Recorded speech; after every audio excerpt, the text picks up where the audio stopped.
అందరికీ నమస్కారం.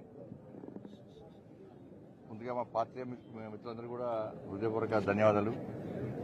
ఎన్నికల సమయంలో మీరు కూడా నిక్కచ్చిగా నిజాయితీగా మీరు వ్యవహరించి మాలాంటి ఒక సామాన్య కార్యకర్తలను వాస్తవాలను గ్రహించి మాకు సపోర్ట్ చేసినందుకు, సపోర్ట్ అంటే ఏదో వేరకంగా కాకుండా న్యాయం వైపు మీరు నిలబడ్డందుకు మీ అందరూ కూడా హృదయపూర్వక ధన్యవాదాలు. దాంతోపాటు కరీంనగర్ పార్లమెంటు సభ్యునిగా ఈ కరీంనగర్ పార్లమెంట్ నియోజకవర్గ ప్రజలు భారీ మెజార్టీతో గెలిపించిన తర్వాత దానిలో ముఖ్యంగా హుజరాబాద్ నియోజకవర్గంలో పెద్ద ఎత్తున ప్రజలు స్పందించి కార్యకర్తలు నాయకులు కష్టపడి పనిచేసిన ఫలితంగా ఈరోజు ఇక్కడ భారీ మెజార్టీ రావడం జరిగింది. హుజరాబాద్ నియోజకవర్గ ప్రజలకు కార్యకర్తలకు అందరూ కూడా రెండు చేతులు జోడించి నమస్కరిస్తున్నా, అభినందన తెలియజేస్తున్నా. మొన్న ఎన్నికల సందర్భంలో కూడా ఇదే ఇల్లంతకుంట స్వామివారి సన్నిధానం నుంచి రావడం జరిగింది. స్వామివారి ఆశీర్వాదం తీసుకోవడం జరిగింది. భారీ మెజార్టీతో నన్ను గెలిపించిన తర్వాత కేంద్ర నాయకత్వం నన్ను గుర్తించి కేంద్ర హోంశాఖ సహాయ మంత్రిగా నాకు బాధ్యతలు అప్పచెప్పడం జరిగింది. అదొక అదృష్టంగా భావిస్తా ఉన్నాను.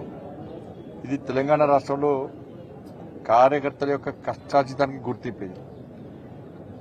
నేను కేంద్ర హోంశాఖ సహాయ మంత్రి అయినంటే తెలంగాణ రాష్ట్రంలో ప్రతి కార్యకర్త కూడా నేనే మంత్రి అనే విధంగా ఇలా అంత సంతోషాన్ని వ్యక్తం చేస్తా ఉన్నారు. నాయకులు కానీ కార్యకర్తలు కానీ ప్రజలు ఆశీర్వదిస్తున్నారు. ఇప్పుడు కేంద్రం ఏదైతే బాధ్యతను అప్పచెప్పిందో కరీంనగర్ పార్లమెంటు నియోజకవర్గ ప్రజలు ఇదే విశ్వాసం నమ్మకంతో నన్ను భారీ మెజార్టీతో గెలిపించారో తప్పకుండా విశ్వాసాన్ని నమ్మకాన్ని వమ్మేయకుండా నా బాధ్యతలను పూర్తి స్థాయిలో నెరవేరుస్తానని చెప్పి పేద ప్రజలను కార్యకర్తలను కాపాడుకుంటా అని చెప్పి సందర్భంగా విజ్ఞప్తి చేస్తూ హామీ ఇస్తూ ఇల్లంతకుంట దేవాలయానికి సంబంధించి నాకు నా స్థాయికి మించి కూడా అవసరం వస్తే ఈ దేవస్థానం యొక్క అభివృద్ధి కోసం తప్పకుండా నేను సహకరిస్తాను. ఏదో విధంగా సహకరించే ప్రయత్నం చేస్తా. ఈ దేవాలయాన్ని అభివృద్ధి చేయడానికి తీవ్రంగా నేను ప్రయత్నిస్తా. దానిలో ఎలాంటి అనుమానం లేదు. ఎందుకంటే స్వామివారి ముందు మాట్లాడుతున్నాను. ఎందుకంటే కేసీఆర్ లెక్క తల నరుకుంటాం, ముక్కు నరుకుంటాం, మూతి నరుకుంటాం, 400 కోట్లు ఇస్తా, 500 కోట్లు ఇస్తా అని చెప్పి బిడ్డ పెళ్లి చేసుకున్నాను, నే పెళ్లి చేసుకున్నా, అత్తగారి పెళ్లి చేసుకున్నా అని చెప్పి మాయమాటలు చెప్పి మోసం చేసేటువంటి అలవాటు మాకు లేదు. కాబట్టి తప్పకుండా ఈ దేవాలయం అభివృద్ధికి తప్పకుండా సహకరిస్తా. అదేవిధంగా ఈరోజు తెలంగాణ జాతిపితగా భావించినటువంటి తెలంగాణ ఉద్యమకారులైనటువంటి ప్రొఫెసర్ జయశంకర్ గారు, అదేవిధంగా గూడ అంజన్న గారి యొక్క వర్ధంతి సందర్భంగా వారికి నివాళులర్పిస్తూ ఇంకా వాళ్ళ యొక్క ఆశయాలు వాళ్ళ లక్ష్యాలు నెరవేరలే. బీఆర్ఎస్ పార్టీ తెలంగాణ రాష్ట్రం పేరు చెప్పుకొని ఉద్యమకారుల యొక్క త్యాగాల పేరు చెప్పుకొని ఏ విధంగా వంచి మోసం చేసిందో అందరూ చూసినాం మనం. ఇలా బీఆర్ఎస్ పార్టీ మీద విరక్తి చెందిన ప్రజలు కాంగ్రెస్ పార్టీకి ఓటేశారు. కాంగ్రెస్ పార్టీ 6 గ్యారెంటీలతోని ఇలా మోసపూరితమైన వాగ్దానాలు ఇచ్చి మోసం చేసింది. ఈరోజు కేబినెట్ నడుస్తున్నది. కేబినెట్ సమావేశం ఇవాళ హైదరాబాద్ లో జరుగుతున్నది. నేను కాంగ్రెస్ పార్టీ ప్రభుత్వానికి విజ్ఞప్తి చేస్తున్నా, మీరు వట్టి అంశాల మీద చర్చించకుండా తెలంగాణ రాష్ట్ర ప్రజల యొక్క ఆలోచనలను, ముఖ్యంగా మీరు ఇచ్చిన హామీల మీద చర్చించండి. కొంతమంది మంత్రులు హామీలు ఇవి నెరవేర్చడం అవి నెరవేర్చడం అంటున్నారు. అసలు మీరు ఏం హామీలు ఇచ్చారో ఒక్కసారి కేబినెట్ లో చర్చించండి. మీరు చర్చించిన అంశాలను ప్రజలకు వివరించే ప్రయత్నం చేయండి. మేము 6 గ్యారెంటీలు అమలు చేస్తాం అని చెప్పించి మీరు 100 రోజుల్లో కూడా అమలు చేస్తున్నారు. ఎందుకు అమలు చేయలేకపోయారు? ఇంకా మీ దృష్టిలో తెలంగాణ రాష్ట్రం అప్పుల పాలన విషయం అందరూ తెలుసు. అన్ని ఆలోచించే మీరు 6 గ్యారెంటీలు 100 రోజులు అమలు చేస్తున్నారు. ఎందుకు అమలు చేయలేకపోయారు? మళ్ళా ఇప్పుడు స్థానిక సంస్థల ఎన్నికలు వస్తున్నాయని చెప్పి ఇలా మళ్ళా మోసం చేసి మళ్ళీ ఏవో చిన్న చిన్న ఒకటో రెండో హామీలు నెరవేర్చి మళ్ళా ఓట్లు నేర్చుకొని ఇక మళ్ళీ ఎన్నికలు లేవుగా లాభం లేకుండా పోతారు. ఇక ఇచ్చినటువంటి 6 గ్యారెంటీల మీద కేబినెట్ చర్చించాల్సిందే. మీరు వెంటనే యుద్ధ ప్రాతిపదన వాటిని అమలు చేయాల్సిందే. అర్హులైనటువంటి పేదలందరికీ అవి అందించాల్సిందే. లేనిపోని నిబంధనలు పేరు చెప్పి మోసం చేసే ప్రయత్నం చేస్తే ప్రజలు తిరగబడతారు. ప్రజలు చాలా ఆక్రోషంగా ఉన్నారు, ఆవేశంతో ఉన్నారు, కాంగ్రెస్ పార్టీ మీద కోపంతో ఉన్నారు. కాబట్టి వాళ్ళ ఆవేశాన్ని దయచేసి గుర్తించండి. ప్రజలు రోడ్ల మీద ఎక్కే పరిస్థితి ఇవాళ తెలంగాణ రాష్ట్రంలో ఉంది. కాబట్టి మీరు ఇచ్చిన 6 గ్యారెంటీలను వెంటనే అమలు చేసే విధంగా మీరు వెంటనే ప్రకటించాలి, మీ ప్రణాళిక ప్రకటించాల్సిందిగా నేను కాంగ్రెస్ పార్టీ ప్రభుత్వాన్ని డిమాండ్ చేస్తున్నా. ఎందుకంటే మళ్ళీ లేనిపోయిన విషయాలు చర్చించి ప్రజల దృష్టి మళ్లించి ప్రతిసారి అంతే 6 గ్యారెంటీల విషయంలో ప్రజల దృష్టి మళ్లించడానికి కాంగ్రెస్ పార్టీ ప్రభుత్వం ప్రయత్నం చేస్తున్నది. ఒక మంత్రి ఒక హామీ మాడతాడు, ఇంకో మంత్రి ఇంకో హామీ మాడతాడు, ఏ హామీ నెరవేరదు. ఈ విషయంలో కేబినెట్ చర్చించాలి. వెంటనే 6 గ్యారెంటీల విషయంలో ప్రజలకు స్పష్టమైన వివరణ ఇవ్వాల్సిందిగా డిమాండ్ చేస్తున్నా. దాంతోపాటు నేను ఇలా పేపర్ నాగర్ కర్నూలులో ఒక చెంచు మహిళ, ఒక నిరుపేద మహిళ ఆల్తిగాలు ఏ విధంగా వివరించారో ఒక్కసారి సభ్య సమాజం తలదించుకునేటువంటి దారుణమైన సంఘటన అది. నిర్భయ కంటే దారుణమైన సంఘటన. కనీసం నిర్భయ అమ్మాయి చనిపోయింది, ఈ అమ్మాయి బతుకునే అవస్థలు పడుతుంది. ఇవాళ ఆమెకు జరిగిన ఘోరాన్ని చూసిన తర్వాత తెలంగాణ సమాజం ఇవాళ సిగ్గుతో తలదించుకుంటున్నది. ఏమైంది? బీఆర్ఎస్ పార్టీ ప్రభుత్వంలో గవే అత్యాచారాలు, హత్యలు. ఇవాళ కాంగ్రెస్ పార్టీ ఏమైంది? మన గవే. పెద్దపల్లిలో అదే జరిగింది, నారాయణపేటలో అదే జరిగింది, హైదరాబాద్లో అదే జరిగింది, మన నాగర్ కర్నూలులో అదే జరిగింది. ఈ గుండగాళ్ళు ఏం చేస్తున్నారు? అధికారంలో ఏ పార్టీ ఉంటే ఆ పార్టీలు చూస్తారు. మరి పార్టీలో చేర్చుకునే ముందు కనీసం వాళ్ళ బ్యాక్గ్రౌండ్ ఏంది అంటే, కాంగ్రెస్ పార్టీ మంత్రులు ఏం చేస్తున్నారంటే టీఆర్ఎస్ పార్టీలో ఎవడైతే గుండాజం చేసిండో, ఎవడైతే ల్యాండ్ కబ్జాలు చేసిండో, ఎవడు అక్రమ దందాలు చేసిండో వాళ్ళని ఇప్పుడు కాంగ్రెస్ పార్టీ నాయకులు రైట్ హ్యాండ్ లెఫ్ట్ హ్యాండ్ పెట్టుకునే ప్రయత్నం చేస్తున్నారు. ఇలా నాగర్ కర్నూలు సంఘటన ఇంతకంటే దారుణమైన సంఘటన ఇంకోటి లేదు. ఇక ఒక చెంచు మహిళ, ఆ మహిళ దగ్గర ల్యాండ్ను వీళ్ళే కౌలు తీసుకొని ఆయమనే కూలీగా మార్చుకొని కుటుంబ సభ్యులతో కుటుంబ సమస్యలతో వేరేకాడికి పోతే ఆయన బలవంతంగా ఎత్తుకొచ్చి నోటితో చెప్పరాని విధంగా ఆ మహిళను అంత ఘోరమైన పరిస్థితిలో ఇవాళ వేధిస్తే ఇంతకంటే దారుణ సంఘటన లేదు. పాలకులు భయం చూపట్టాలి.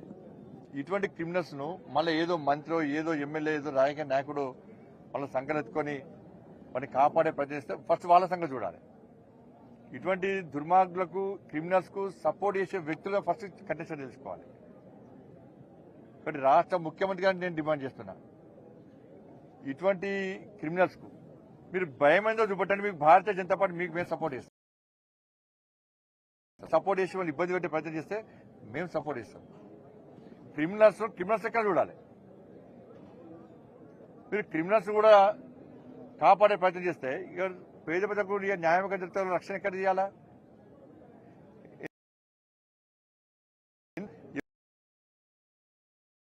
జైల్లో పంపినరో ఆ పోలీస్ అధికారులను కొంతమంది పోలీస్ అధికారులను కాంగ్రెస్ పార్టీ వాళ్ళు పెంచి పోషిస్తున్నది. వాళ్ళ ప్రమోషన్లు ఇస్తున్న, పోస్టింగ్లు మంచి ఇస్తున్నది. మీకు అర్హతలను కొట్టిన వాళ్ళు బీఆర్ఎస్ పార్టీకి ఏజెంట్గా ఉన్నటువంటి అధికారులను కాంగ్రెస్ పార్టీ ప్రభుత్వం పెంచి పోషిస్తున్నది. కొన్ని ప్రాంతాలు కఠినంగా వస్తుంది. దాన్ని వ్యతిరేకిస్తాను నేను. ఇక ప్రజలకు న్యాయం ఎక్కడ జరుగుతుంది? మీకు వాళ్ళకి తేడా ఎక్కడిదిగా? కాబట్టి నాగర్ కర్నూలు సంఘటన విషయంలో కానీ గతంలో జరిగిన సంఘటన విషయంలో రాష్ట్ర ప్రభుత్వం కఠినంగా వివరించాలి. కఠినంగా వివరించాలి. వాళ్లకు భయం ఏందో చూపెట్టాలి. మీరు చూపెట్టే భయం ద్వారా తెలంగాణ రాష్ట్రంలో ఇంకా ఎవ్వరు కూడా ఇటువంటి దారుణాలకు పాల్పడము అన్నటువంటి ఆలోచన వాళ్ళ మైండ్లోకి రావాలి. కాబట్టి అటువంటి దారుణ సంఘటన విషయంలో భారతీయ జనతా పార్టీ దాన్ని తీవ్రంగా ఖండిస్తున్నది. దీన్ని సీరియస్ కావాల్సిందిగా కోరుతా ఉన్నాం.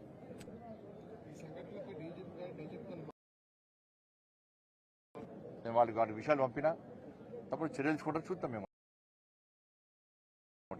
ధన్యవాదాలు.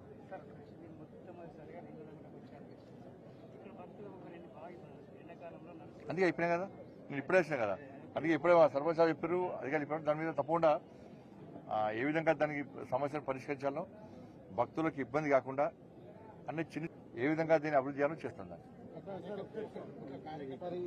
నియోజకవర్గం దళిత బంధు సెకండ్ పెడతా ఇప్పటి వరకు కూడా ఇస్తలేదు సార్. విలేకరే నాన్న అన్న దళిత బంధు కదా ఏమి ఇస్తలేదే, 6 గంటలు కూడా అసలు ఏం లేదు. దళిత బంధు కదా ఏమి ఇయ్యరు. మీరు ఆ వాళ్ళు మోసం చేసి ఓట్లు వేసుకున్నారు, వీళ్ళు మోసాలు చెప్పించి వీళ్ళు ఓట్లు వేసుకున్నారు. అయిపోయి వీళ్ళ గద్దె దిగారు, వీళ్ళు గద్దెనెక్కారు. తప్పకుండా చేస్తారు.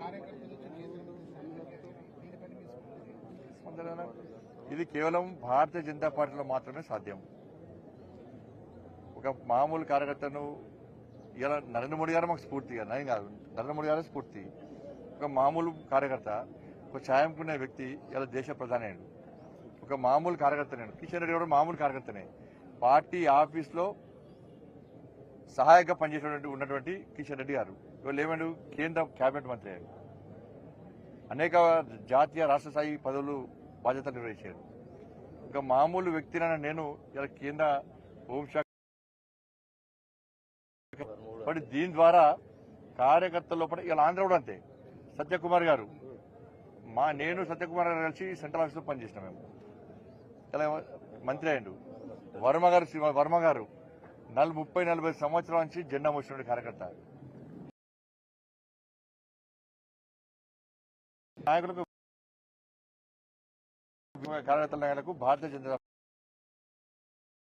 జరుగుతుంది అనే విశ్వాసం ఏర్పడ్డది. ఇంకా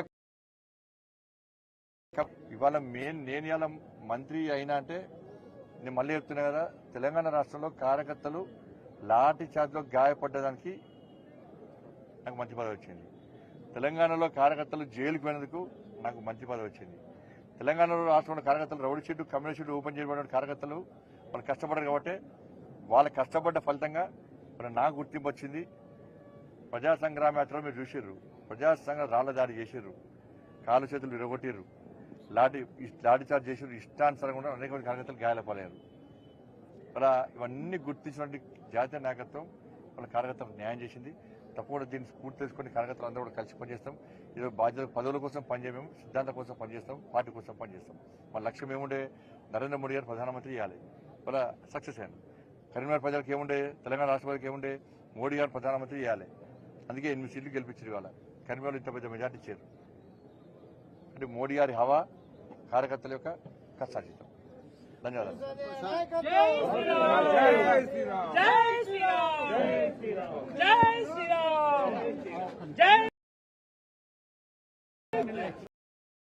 Like, share, subscribe.